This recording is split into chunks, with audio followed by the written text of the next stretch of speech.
Well, good morning. Wow, look at this. Ta-da! Well, good morning to the Grants Pass Center for Spiritual Living.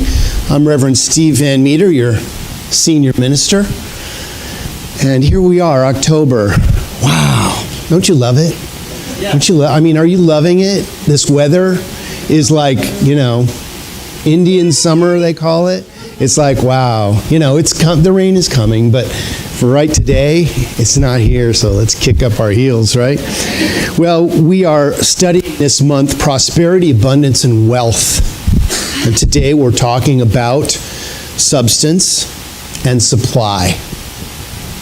First, I want to touch on our new vision mission statement for our church that we just was minted hot off the press, and it's on the cover of your bulletin, and it says, "We are an open, loving, spiritual community dedicated to evolving consciousness through teaching spiritual principles."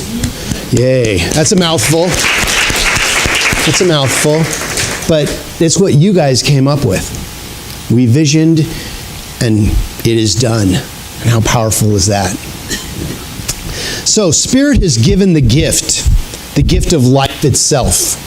You've been given the greatest gift that there is. You have a body. I call it our space suit. It's our space suit. We're moving around this plane of existence in a style and manner of our choosing, right? Unless somebody else dressed you this morning. No. I do pick out the tie and the shirt to match sometimes, but so the qualities of Spirit flow through us naturally as love, joy, peace, abundance, and beauty. Our use of these gifts are creative expressions of Spirit, and it is a measure of our receptivity. As we give, so we receive. Sometimes that just rolls off our tongue. As we give, we receive. As we give.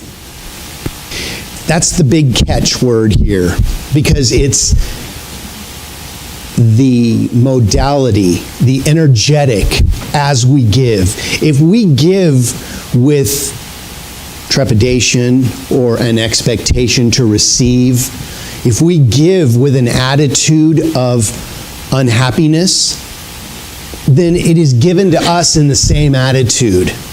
And we have to really check in with that. If you're giving because you feel that you have to or need to, then it's going to have that same energy.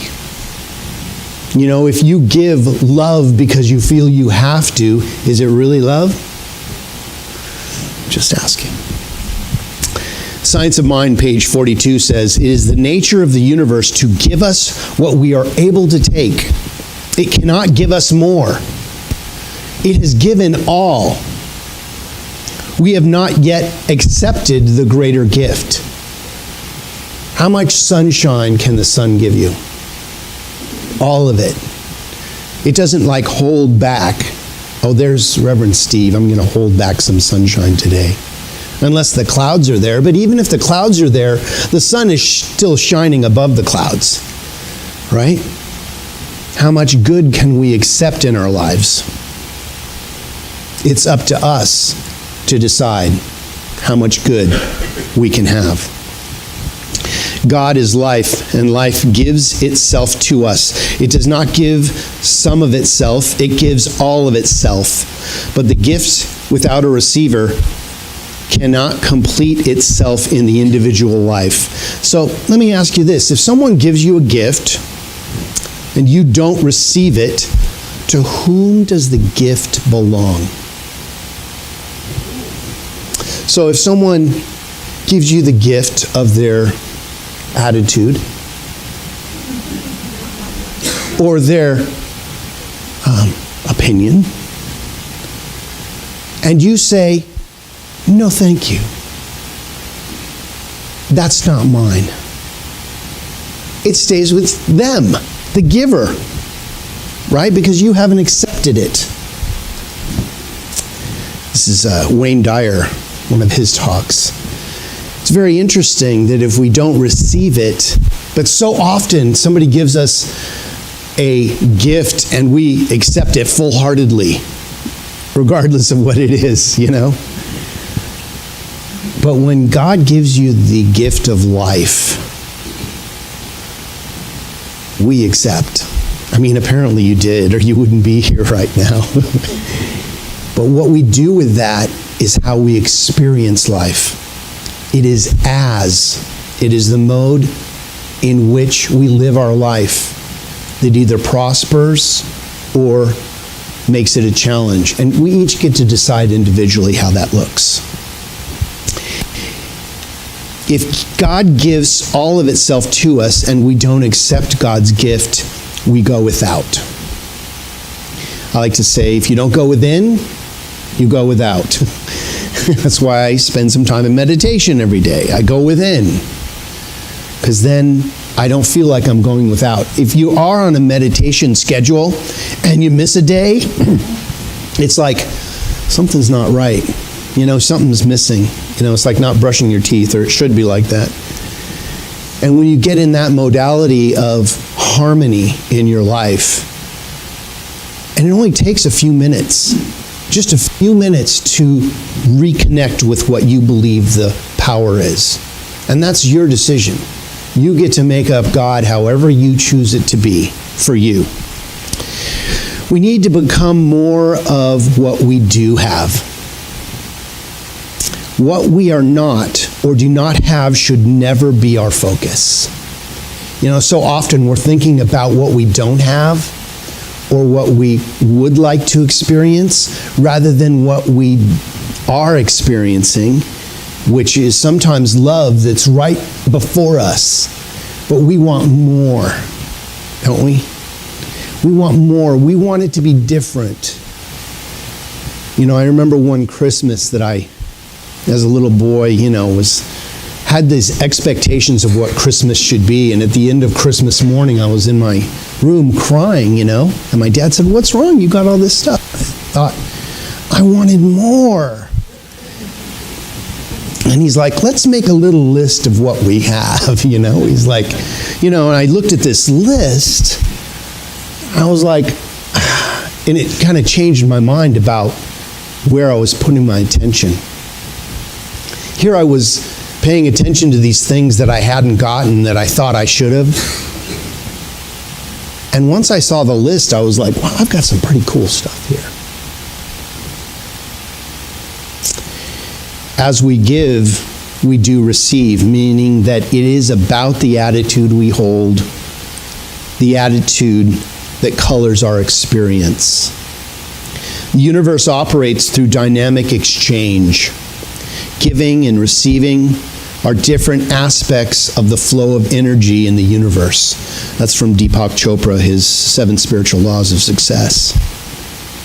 Practicing the law of giving is actually very simple. If you want joy, give joy to others. If you want love, learn to love.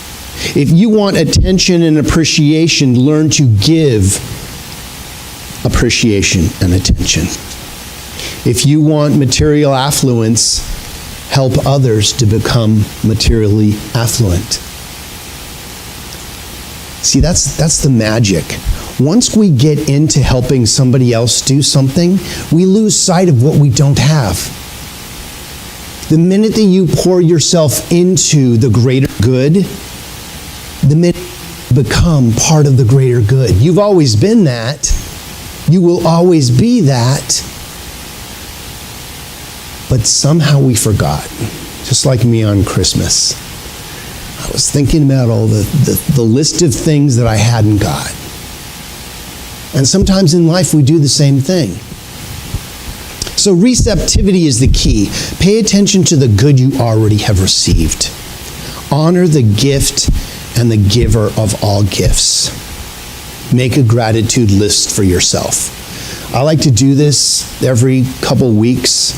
It's usually just before I go to bed. I write down all the things that I have in my life. Not the challenges that I have, but the things that I have that I'm grateful for. You know, giving the attention to what I do have grows them. Here's some metaphysical math. Energy flows where our attention goes. So if our attention is on what's not working, the universe always says, yes, let me show you how it's not working. Let me show you more of how it's not working if that's where your attention is. I hate that mouth sometimes. But knowing that that's the mouth calculation, I can change the calculation by shifting my attention to what I do choose to experience. You know, it's tough to be in the midst of a challenging experience and think of something else. You know, our mind is set up to think about one thing at a time. Although, you know, we can multitask, but it's like trying to think prosperity when you are in a negative energetic, when you've got a stack of bills sitting in front of you. Or like my example was, you know, when I was looking for a mate, going to relationship seminars and having a happiness is being single bumper sticker on my car. You know, what am I telling the universe? You know, I really am happy being single, but I'm going to relationship seminars. And when that was pointed out, you know, I had to take that sticker off my car. Or I could leave it on and just be okay with not having a relationship. It's up to you.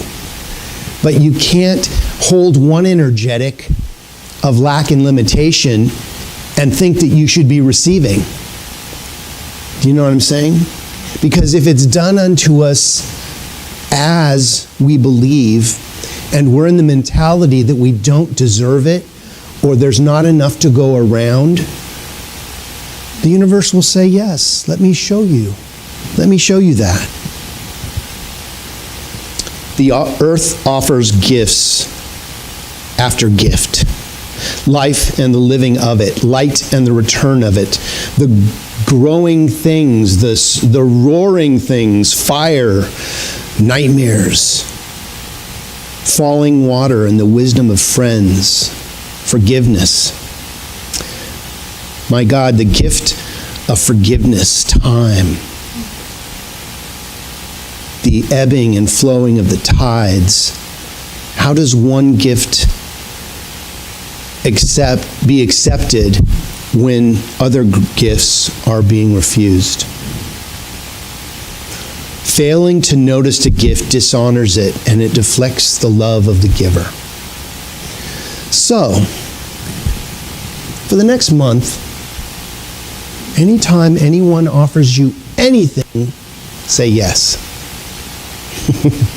Try this. You know, at first I was like, you know, someone would offer me, oh, it's a great shirt. Oh, this old thing, I only wear this one. I don't care what I look like.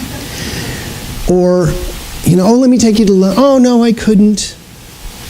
Your job is to say yes to everything. Even that macaroni unicorn someone's built. I built it just for you. Well, maybe it sits in your garage until you find a really good person to regift it to. But you have to accept it. You have to accept that sweater, right? But when we start saying yes to the little things, the bigger things start to appear. This is how it works. Once you change your energy flow to yes, the universe sees you as a suitable conduit through which abundance can flow.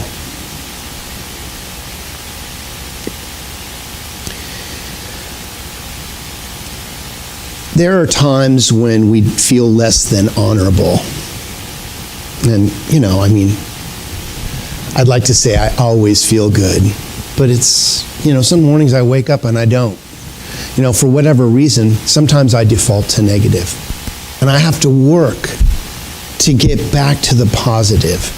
But I've surrounded myself with enough, you know, metaphysics in my life that I don't have to go very far to find something positive. You know, if the metaphysic police were going to break into your house, could they convict you of being positive?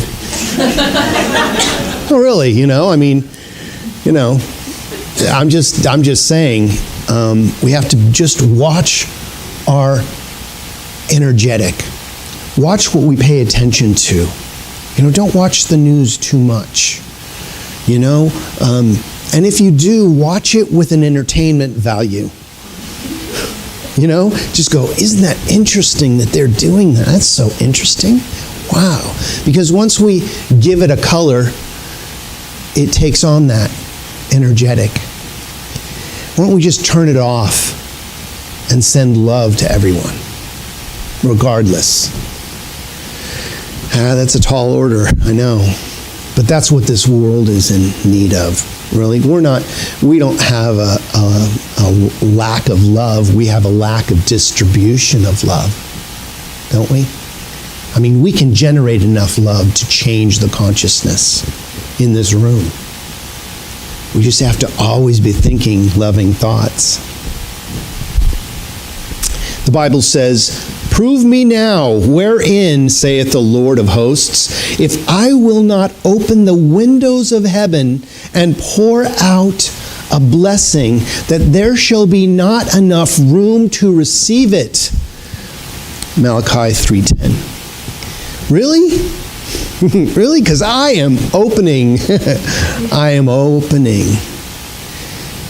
And I didn't realize what that meant until I had fully opened and so much good poured into my experience that I had to start giving it away.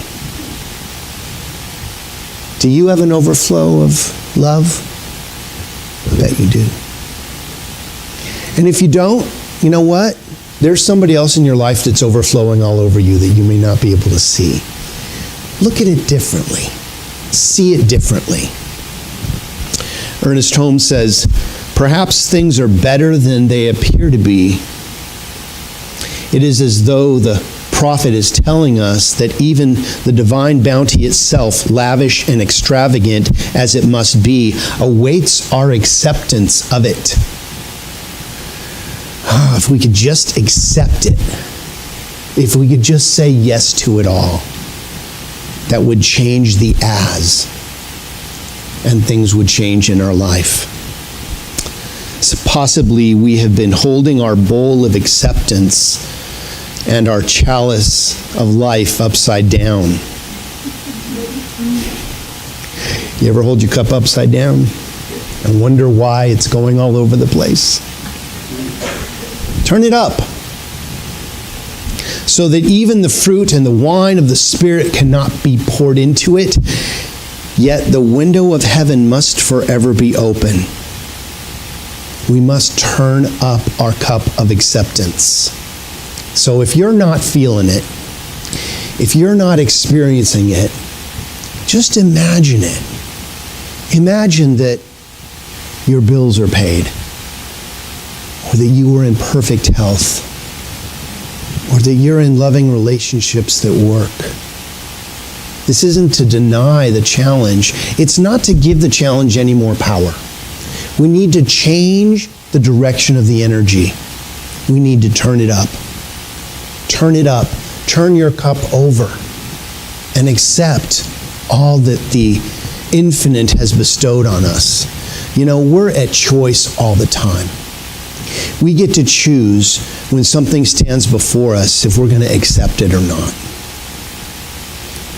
Now, have you ever said this? That's not mine. That's not for me. And we've kind of accepted it when we say that, don't we? We've already accepted it into consciousness. But when we can say, you know what? That isn't for me. That's just not mine. Thank you for sharing. Then we can move into the love quicker, can't we? So I'd like to leave you with this idea, and this is something from Howard Thurman. It's called "For the Inward Journey," and it's the moments of my high resolve. Keep fresh before me my moments of high resolve. Despite the dullness and the barrenness of the days that pass, if I search with some due diligence, I can find a deposit left by some former radiance. But I had forgotten. At the time, it was fully orbed, glorious, and resplendent. I was sure that I would never forget. In the moment of its fullness, I was sure that it would illumine my path for the rest of my journey. But I had forgotten how easy it is to forget. There was no intent to betray what seemed to be sure at the time. My response was whole, clean, authentic. But little by little, there crept into my life the dust and the grit of the journey. Details, lower level demands, and all kinds of cross currents, nothing momentous, nothing overwhelming, nothing flagrant, just wear and tear. If I had seen some direct challenge, a clear-cut issue, I would have fought it to the end and beyond. In the quietness of this place, surrounded by the all-pervading presence of God, my heart whispers, keep fresh before me the moments of my high resolve, that in fair weather or foul, in good times or tempest, in the days when the darkness and the foe are nameless or familiar, I may not forget that which my life is committed. Keep fresh before me my moments of high resolve. In conclusion, be grateful in all things. Gratitude is powerful. Appreciation, gratitude, and thanksgiving are the motivating powers which attract and magnifies the hidden potential of our lives. Be watchful. Practice looking for opportunities to extend gratitude and appreciation. Give thanks. Look for opportunities. And always say thank you. And so it is. Thank you. Thank you.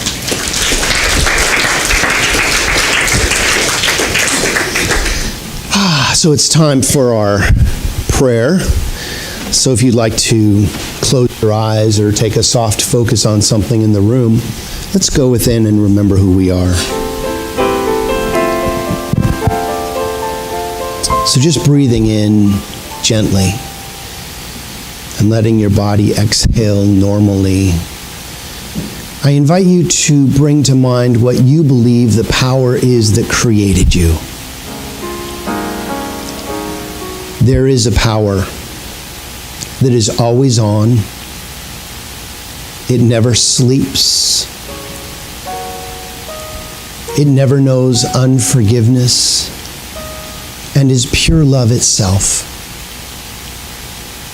And as we merge our consciousness as that power and form, we become unified with that field of all opportunity. There is only one of us here. It is God expressing as the trillions of light particles everywhere. I am as everything and everyone is a divine expression of that power.